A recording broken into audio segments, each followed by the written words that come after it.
քանի տարի առաջ երբ նոր էի բացել YouTube-յան ալիքս, չէի էլ կարող պատկերացնել, որ այս պահն այսքան շուտ կմոտենա։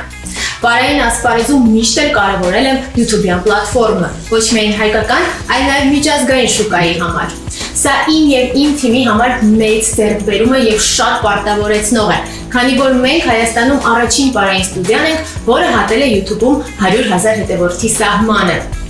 YouTube-ի կողմից ստացել է այսքան սպասված արծաթյալ կոճակը ու ստացել է պաշտոնական վերիֆիկացում։ Այս ձեռքբերման կարևորագույն մասնիկը դուք եք եւ ձեր վստահությունը։ Շնորհակալություն եմ հայտնում YouTube-ին այս մրցանակի համար եւ իհարկե ձեր վստահության համար եւ Sona SN ստուդիոյին հետևելու համար։ Խոստանում եմ, որ կաշխատենք նույն եռանդով եւ մշտապես հանդես կգանք շատ հավես, թարմ բժոտ նորություններով իմ YouTube-յան ալիքում։